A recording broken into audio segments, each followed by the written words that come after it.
In my teens, I was cast out of my home due to the false rumors spread by my brother.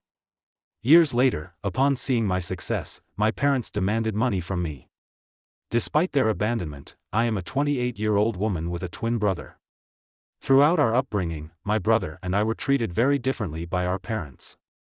For some reason, they genuinely believed that my brother was destined for greatness, while I was labeled the so-called black sheep because I was more interested in sports and making new friends than in studying. They constantly compared us, which damaged my self-esteem from a young age. As a child, I had to watch my brother throw lavish parties on our birthdays, while I was neglected. He often had sleepovers with his friends, while I wasn't even allowed to bring my friends home. To be honest, I hated every minute of my childhood. The only person in the family who seemed to care about me was my grandmother. When she visited us, she always brought my favorite chocolate and occasionally slipped me some money so I could enjoy myself. Over time, this blatant favoritism towards my twin brother turned into emotional abuse directed at me. My parents would openly mock my grades and hobbies, and it felt like no matter how hard I tried, I could never meet their expectations for the perfect child. Although I was good at sports, they forbade me from participating in extracurricular activities because they wanted me to focus only on my studies, just like my brother. This left me feeling depressed and helpless. Later, during my sophomore year of college, I was grounded again, this time for having Snapchat on my phone. I had done nothing wrong other than downloading the app to stay in touch with my friends like any other teenager my age. However, according to my parents, this was a major crime, a betrayal of their trust, because they had forbidden me from communicating with my friends. They flew into a rage, threw my things all over the house, then took the door off my room's hinges, telling me that I could not have privacy as long as I lived under their roof.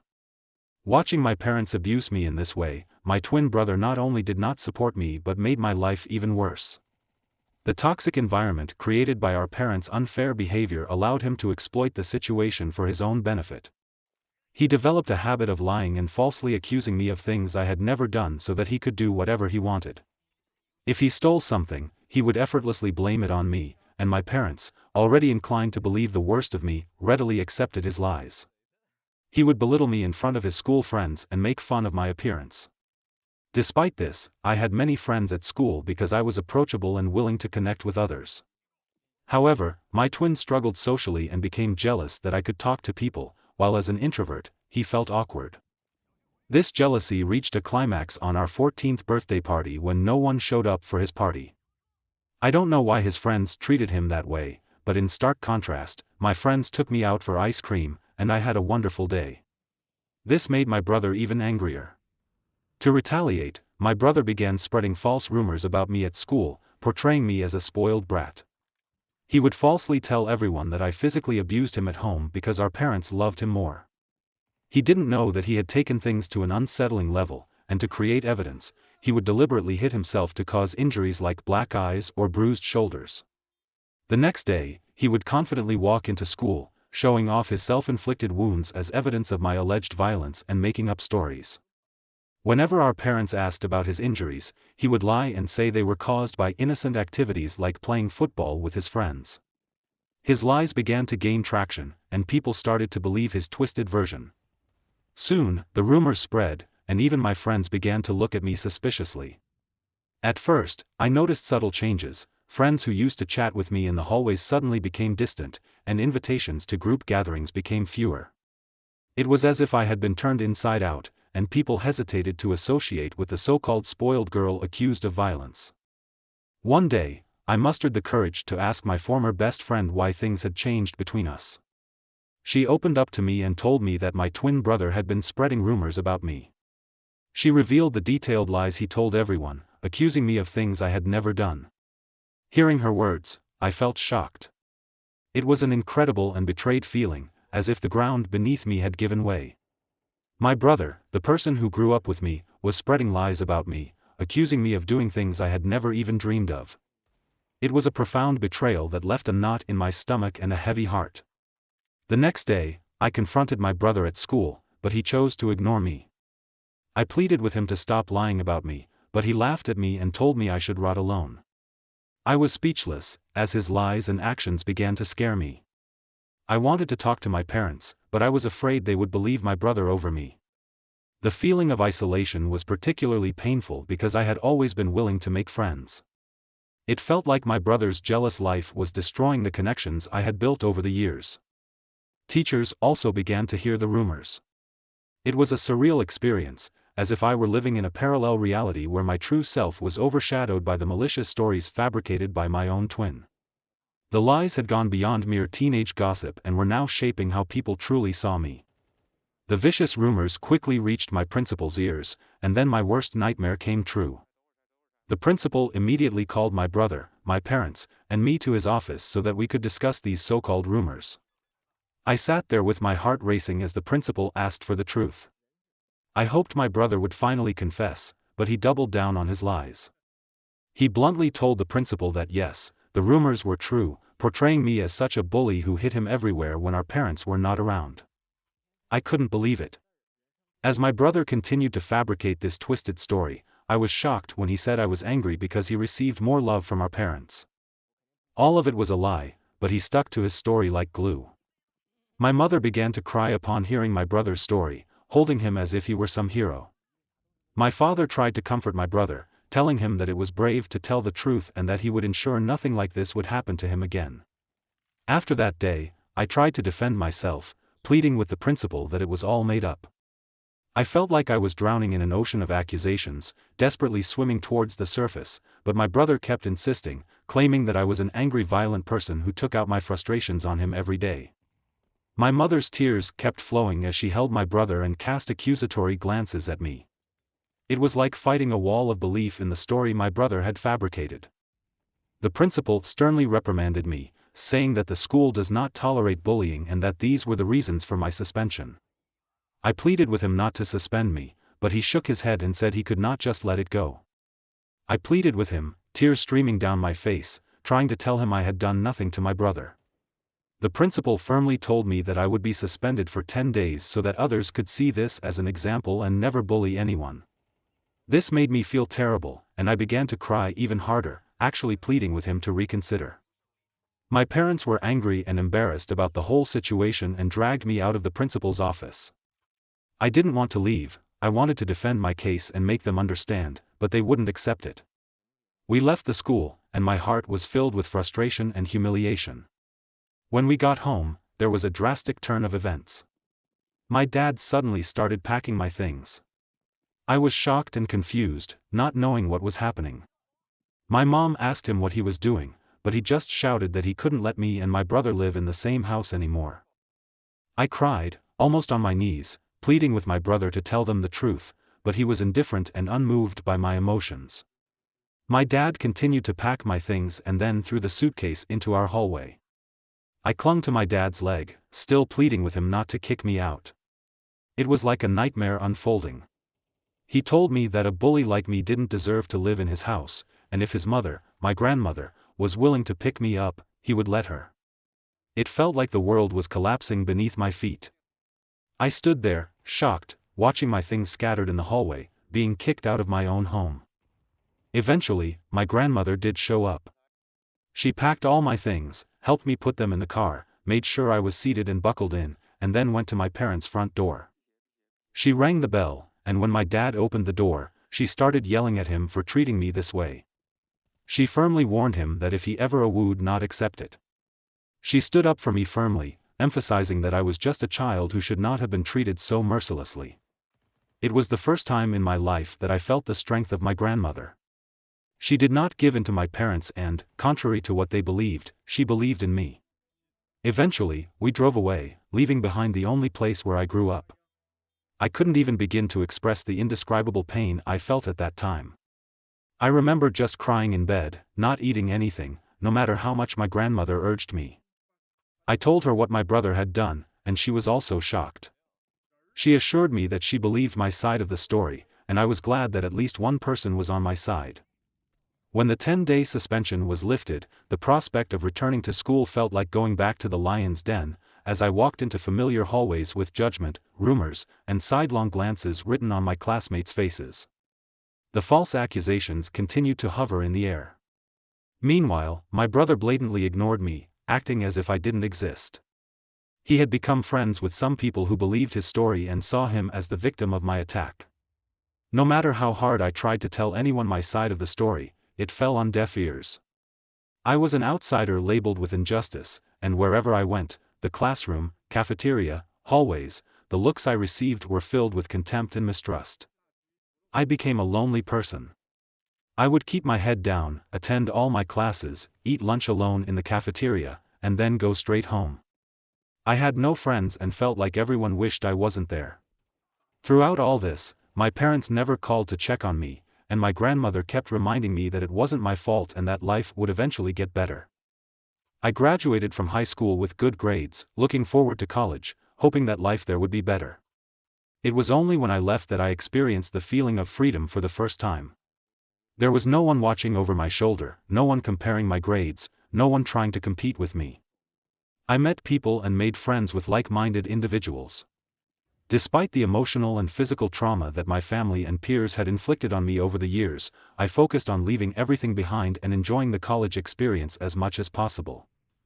During this time, I discovered my talent for content writing. I had always wanted to be a writer, but I wasn't sure if it could sustain me long-term, so I decided to give up on my dream. However, to make some extra money, I decided to start writing as a freelancer.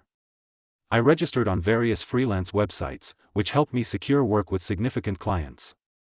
This is how I slowly began to build my portfolio.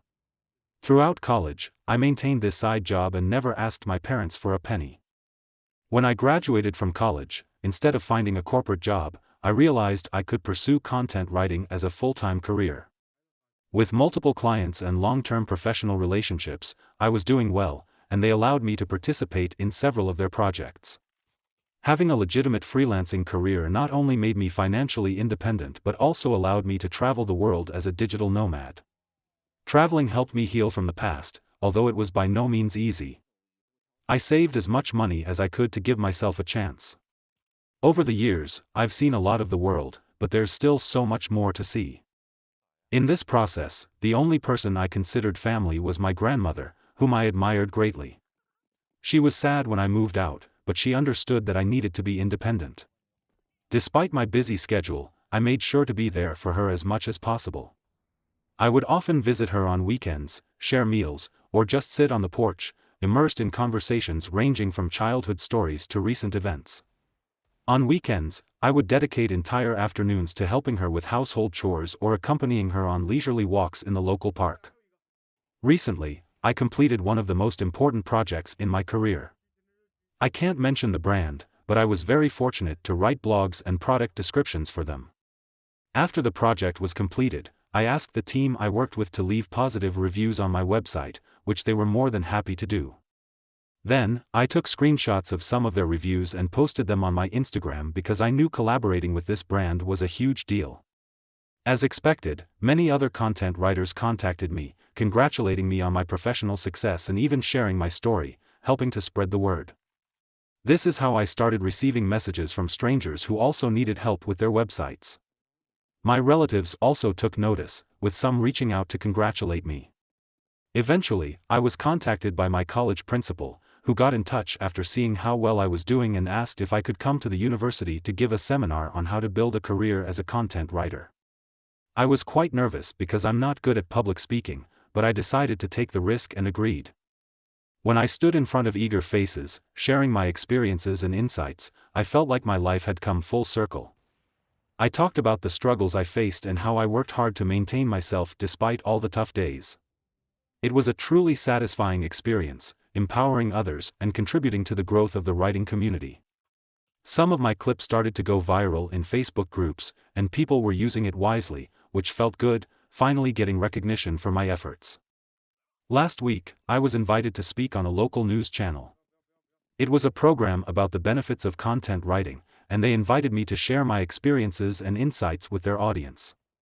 I was a bit nervous but excited about the opportunity. On the show, I talked about my experiences, the importance of client reviews, and how a simple thank you post could open the door to incredible opportunities. Having the chance to reach a wider audience and inspire more individuals in the field was both humbling and exciting. When it finally aired, I shared some of these clips on Instagram. I was proud to have been invited to the TV show. This is how my relatives and cousins started to find out how well I was doing in my career. You see, because my parents never talked about me to anyone, they didn't know about me and the popular brands I collaborated with, being invited to TV shows, and this is how the news spread quickly in my family.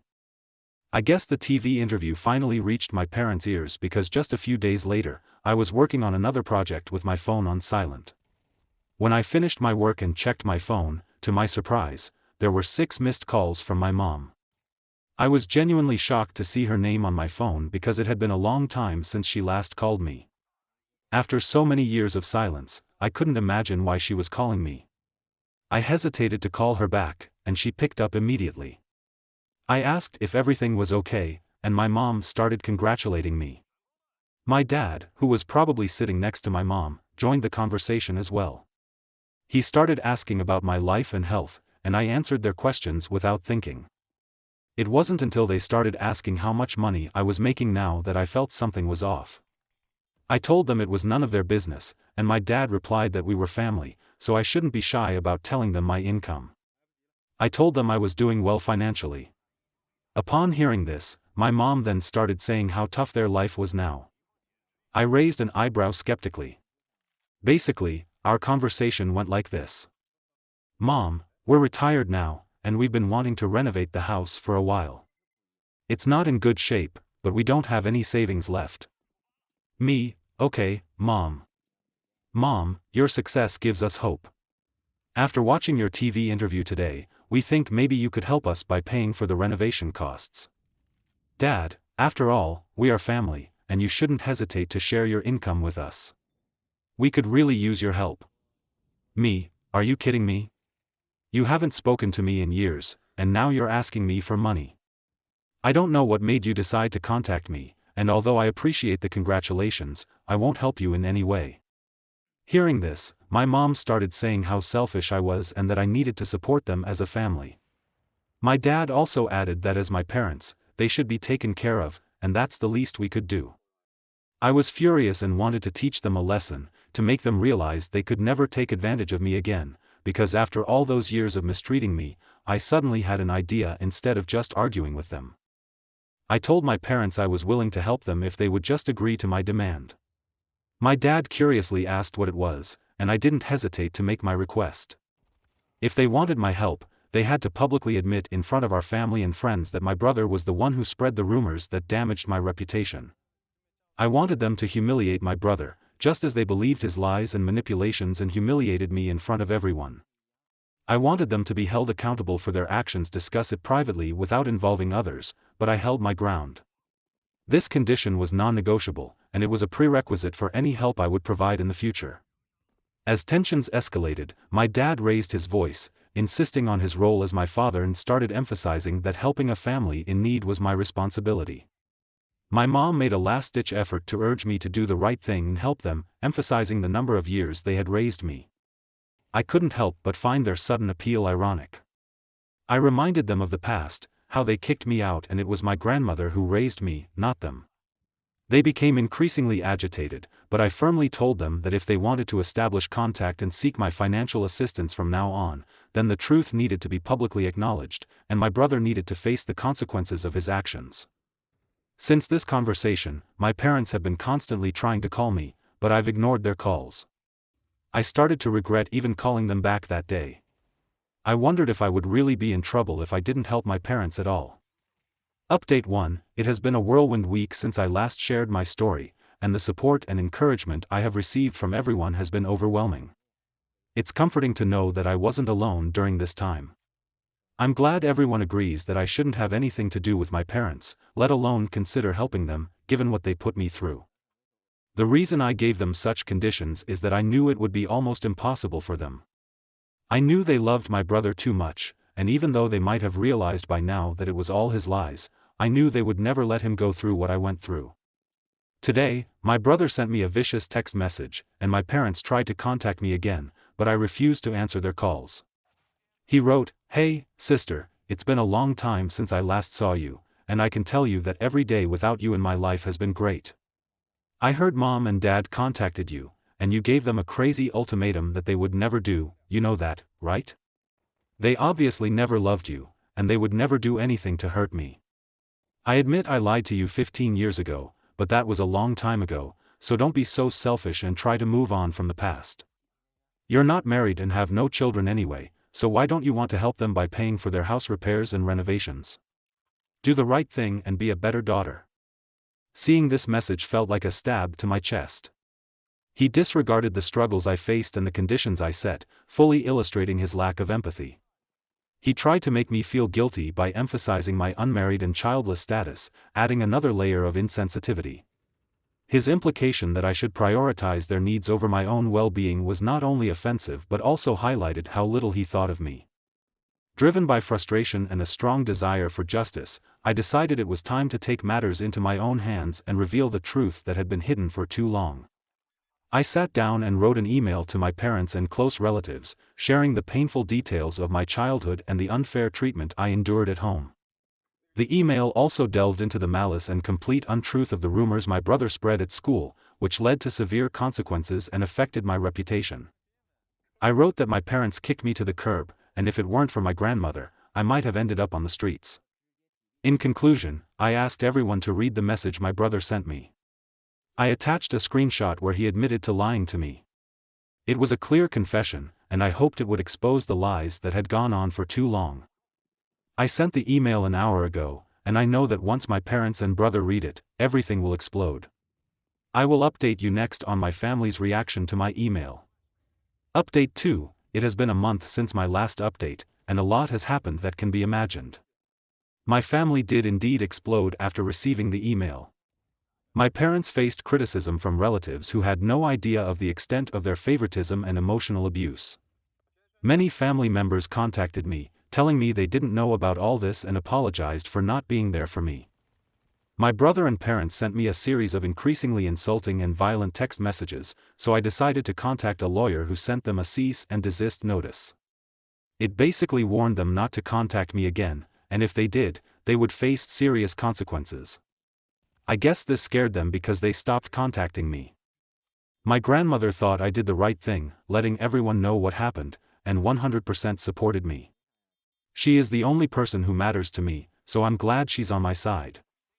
Update 3: It has been 2 months since my last update, and I'm pleased to report that everything in my life is now going well. Professionally, my content writing business has been thriving, with invitations to seminars and podcasts pouring in, solidifying my position as a respected figure in my field of work. I am as close as ever to my grandmother. I recently took some time off so that I could spend some quality time with her. She has taken up gardening and has taught me a lot about various flowers and herbs in her garden. The time I spend with her, whether sharing meals, having heartfelt conversations, or simply enjoying each other's company, are my favorite and cherished memories.